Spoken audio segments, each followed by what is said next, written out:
Oh, no, I don't. Okay. All right. I guess my microphone's on. Hi. It's really nice to be here. This is a really great conference. So thank you to the organizers, Logan Foundation, Gavin, Sarah, everybody for having us here. It's been really, really incredible experience. I'm here with my colleague Bruce Lytle, who's back there somewhere. Jake saw him, but I don't know where he is. So. I'll be talking about something we call adversary-resistant computing. We are a group of 4 security technologists based in Montreal, in Canada. Our background is doing offensive security, so we're kind of old school hackers. We do penetration testing and things like that. So we come from the security side, the technology side. However, we have done privacy work in the past. It's an area of interest. So we're philosophically, ideologically aligned with the pro-privacy, free speech movement, politically as well as the technology side. We've written a Tor client in pure Java called Orchid, and we've done some anti-censorship work, particularly around Iran following the 2009 election and things like that. So this has been an area of interest for us for a long time. We're working now on usable privacy and security tools. Sander mentioned like web vulnerabilities, like cross-site scripting and SQL injection. So we have a tool that's actually pretty popular. All the software we write is free and open source. We have a tool called Vega that actually looks programmatically for those. I don't know if you've heard of it, but it's used by lots of people. So we wrote that in the past. Now we're working on a couple of projects. Subgraph OS is something that was mentioned here. It's an operating system that is built to be resistant to network-borne adversaries who are attacking at the software level. And that's what I'm going to be talking about today, the problems rather than what we're working on, but I'll touch on that. We're also writing a new mail client called Subgraph Mail, which is designed to make secure communications by email more usable. And part of that is another project called NIMS. You can read about it on nims.io is our website. And NIMS is a protocol, it's a scheme for discovering and attesting identities and keys. It addresses the problem of distributing public keys for email correspondence, PGP keys. This is one of the things that's really most challenging about secure communication by email with PGP. This is just quickly an illustration of Subgraph OS. Conceptually, we call it the layer representation, and each of those mean-looking robots is kind of one of the threat sources in our threat model. The top one is the global passive adversary. The middle one is the active network adversary. Or sorry, the top one is the host adversary, and then active network adversary, and the bottom is a global passive adversary representing the giant sniffer, vacuuming up all of the traffic on the internet. And I'm going to talk about how, what the problems are for each of these kind of layers and how technology can be used to address them, to achieve a better posture against active network adversaries. So as I defined earlier, adversary-resistant computing is really, I want to explain that we mean resistance to network-borne targeted attacks. We can't do much about burglary. We can't do much about physical security because we don't make hardware, and we're not in everybody's homes, thankfully, to prevent burglaries. We are software security people, so we are trying to address the threats to software by network-borne adversaries who conduct targeted attacks. That quote that Jake cited earlier is one we really like.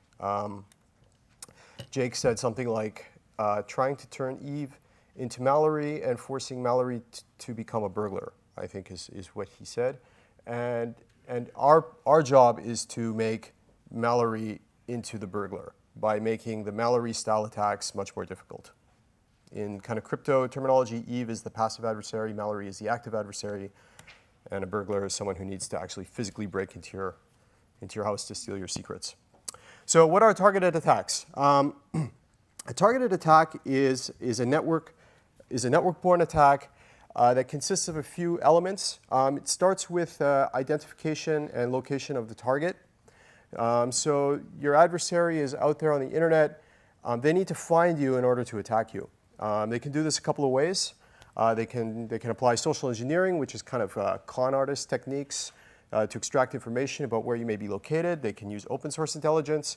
A typical scenario involves an adversary who wants to attack an organization looking for employees of that organization out on the internet. So they could rely on social networks. It's easier than it's ever been. They can use networks like LinkedIn. They can use Twitter to find individuals to attack an organization. So this is the identification and location part of the targeted attack. The exploitation almost always occurs through leveraging software vulnerabilities. Many of you are probably accustomed to receiving regular patch instructions through automatic notifications in your operating system. These are almost always security updates, and they're almost always patches to vulnerabilities that are the result of programming errors, and that these errors can be exploited by hackers to break into your computer. And that's why your vendor, maybe it's Apple, maybe it's Microsoft, are asking you to install this patch and reboot your computer because vulnerabilities are very common and they're regularly found by an active community of researchers that used to be really open. So as I said, my background is software security. I used to run a big forum called BugTrack, and maybe some of you heard of. I ran it at its peak before it sort of became less relevant in social media era with like 50,000 people. Anyways, this forum was just a place to openly discuss vulnerabilities. It was even controversial. Some people thought it was too much information. It's sort of a microcosm of kind of the WikiLeaks Snowden debate that too much information is bad and it should be kept secret and stuff like that. This debate happened too with software vulnerabilities and exploits. There used to be a really active community of researchers who would openly post information about vulnerabilities they found in software and how to fix them, or if they were being compromised, they would talk about that and explain how they thought they were being compromised, and people would kind of confirm it and stuff like that. That doesn't happen anymore because most of those researchers are selling their vulnerabilities now.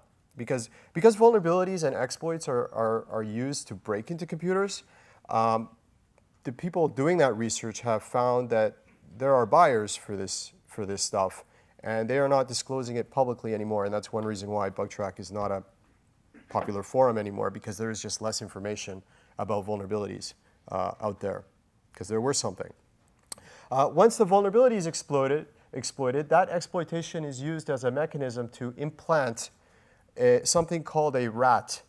This is an acronym. I really like it. It's a nice image for the concept. RAT stands for Remote Access Tool, also known as rootkit, backdoor, Trojan horse, although Trojan horse was originally meant to be a piece of malware that was like in the story of the Trojan horse, designed to be something friendly, but actually it's not. Delivery of a RAT is usually... I have 3 more minutes. I'm on the second slide. Okay. All right. I'm gonna try to go a bit faster. Okay. Okay. So when a targeted attack occurs, what usually happens is that the adversary gets the email address and they send an email. I saw a quote go by on Twitter. It always begins with an email.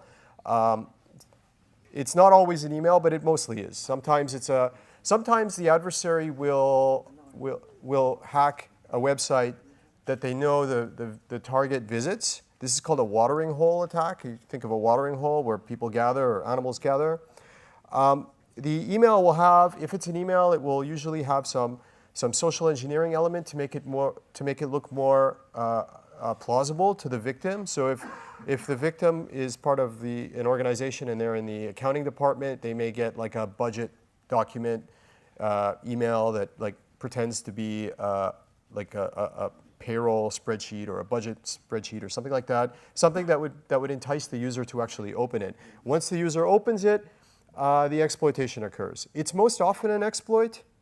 but it doesn't need to be. Sometimes it's just the executable, although the modern operating systems are pretty good at preventing the user from inadvertently running something that would be dangerous, but that still happens.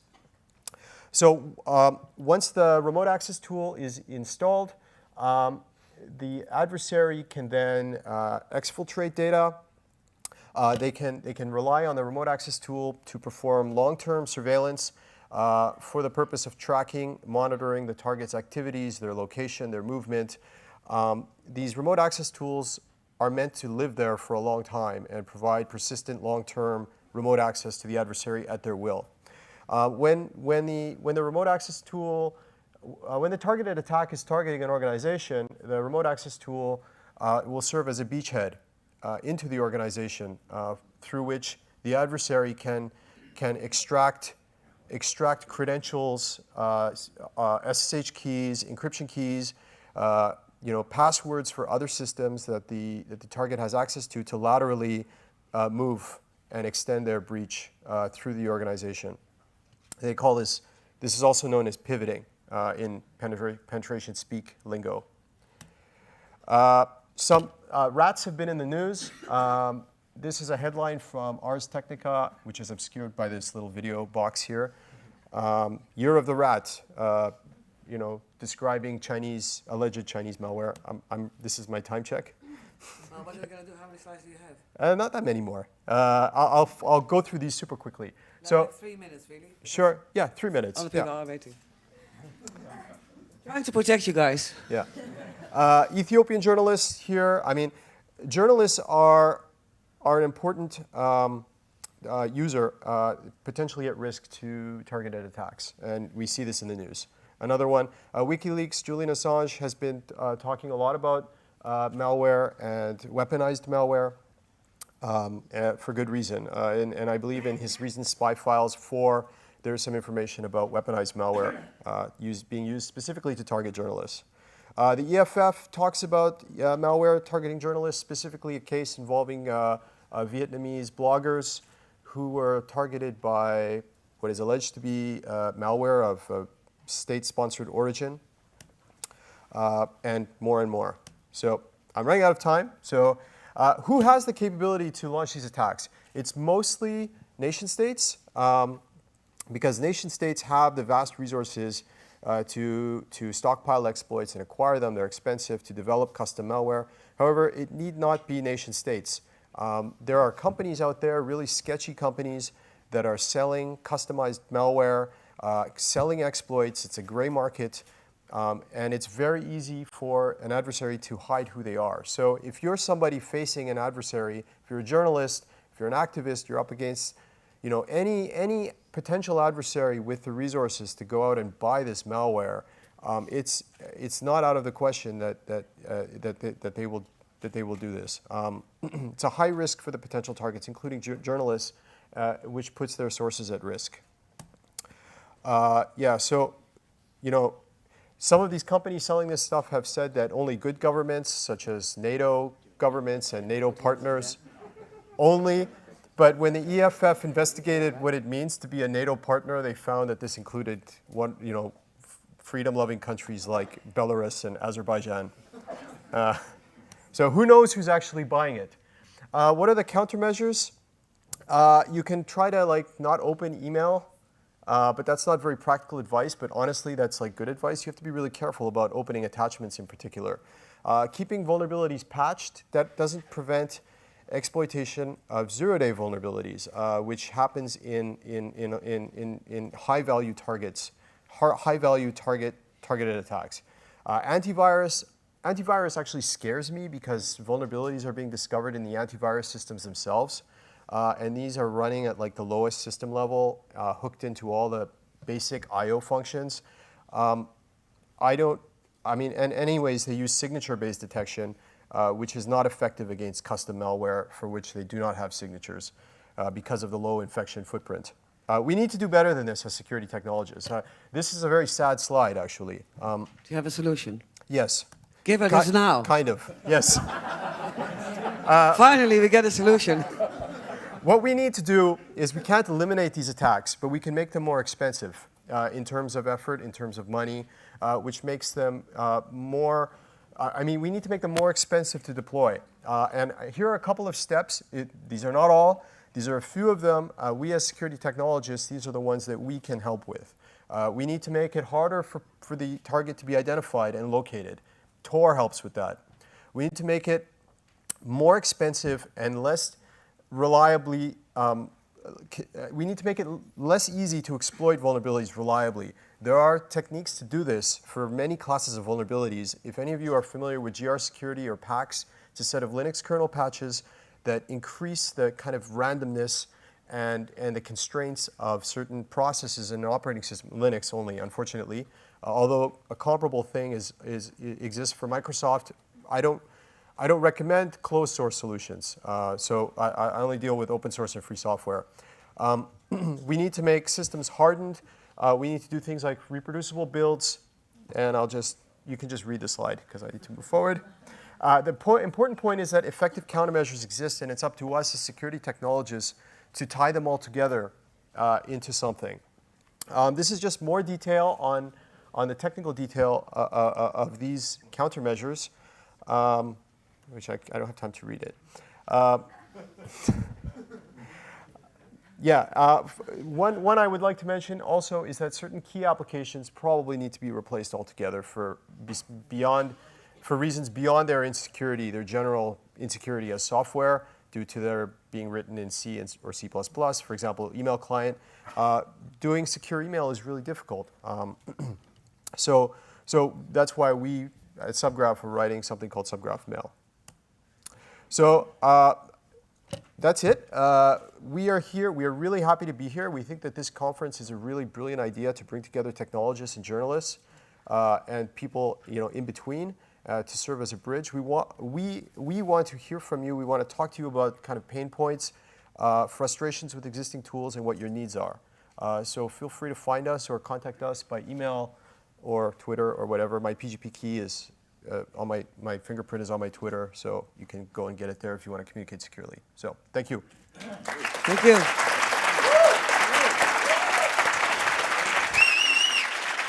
David, will you please take some questions? Oh. Please take some questions. Okay, yes. Sure. Can we have some questions for David? Who would like to ask a question? Yeah.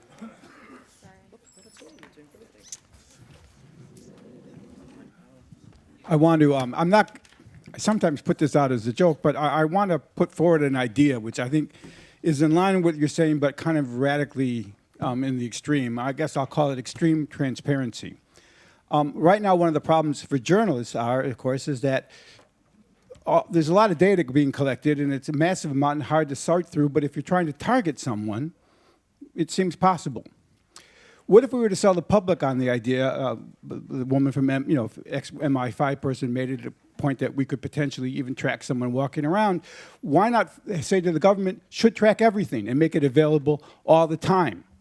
You sell the public on, I lost my Kindle the other day, and it took hours to find it. It would be great if the system could have told me where it was. My child is lost. I'm supposed to meet my partner here a couple hours ago. She's missing.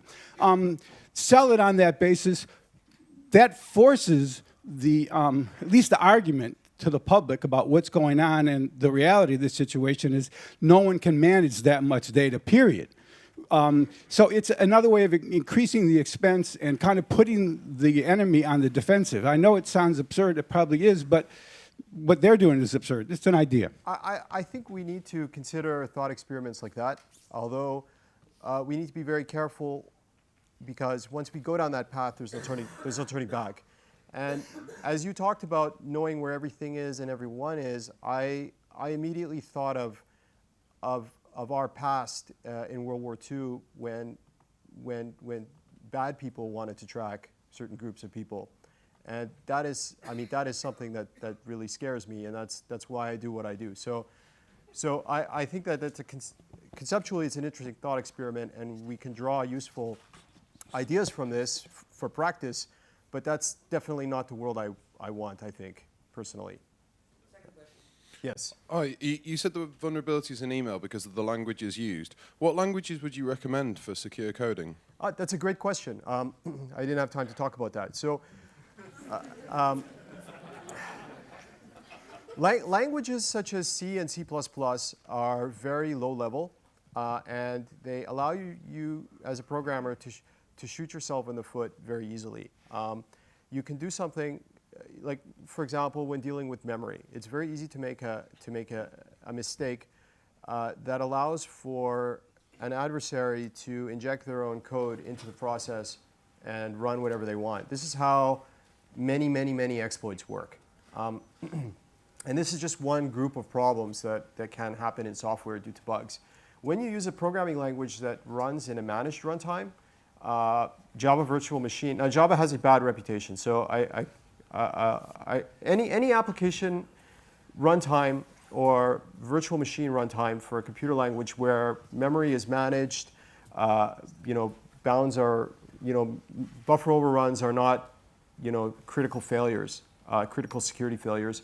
Those are better environments for applications of greater complexity, especially applications that are security sensitive, such as mail clients, which take in data, complex data formats from untrustworthy sources such as the internet, hostile sources such as the internet, and can fail safely. Does that make sense? Okay. Yes. Hi, you're right. I work as a data journalist, and because of that, part of my work has kind of leached into using security tools at the organisation I work at. And I was wondering if you could just explain to me a little bit about the functionality of Subgraph, how you expect journalists to use it, and also the timeline when the kind of beta testing is beginning and when you expect it to be launched as a full product. Yeah, so so we are trying to make Subgraph OS and Subgraph Mail as usable as possible. So it shouldn't really be that much of a different experience than, if I were to shoot low for expectations, the lowest expectation we have is kind of Ubuntu level usability. Although we would love to have something that's as user-friendly as Mac OS X. That's the dream. The reality is that we're a small team of people right now. We have a lot of experience building software, reasonably complex software, but we are slowed down a bit because of the way we fund ourselves. We do security consulting for various corporations, and that this takes up a lot of our time. But hopefully we'll be able to speed that up in the future. As for timeline, sometime next year for all of the things I talked about. Here's a last question, yes. I think. Hi, Mark Cavell from Indie Media UK. My question to you is, which country would you set up, encrypted secure servers? Would it be Iceland, or are there other countries you would consider? So that's a question I'm asking myself these days, because one of the things we're setting up is a secure email service, and we're looking for an ideal place to host that. I've heard good things about Iceland, of course, and I've heard good things about Germany, which has strong privacy laws, and I've heard good things about the Netherlands. So, yeah. So, all of these are contentious, and we're still testing the limits in each of these regions. But Iceland has hosted WikiLeaks data. Iceland has hosted although some of the hidden services were there. So, it remains to be seen really what the limits are. It really depends on what you're hosting. But Iceland, Germany, Netherlands, I've heard good things about. So I think that was the last question. Is there any other question? We have space for one more question. Yes? There you are. It's space, but time. It should be.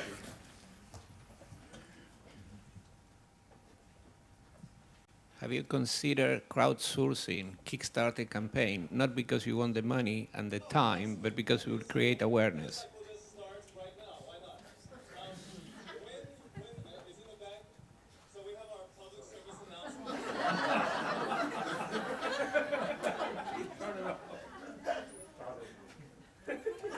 No problem. That wasn't a question, but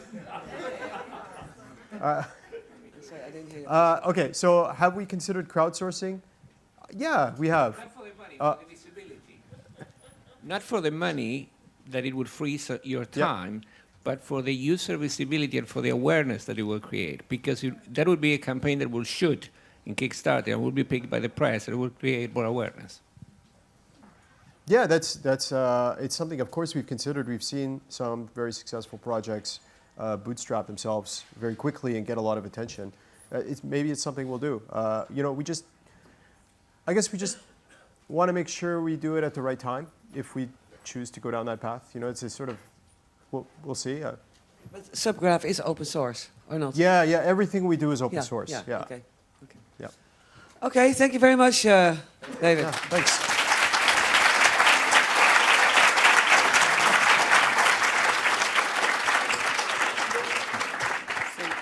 So we're about to now make a connection to Julian Assange. And then Laura Flanders takes over from here. Inshallah.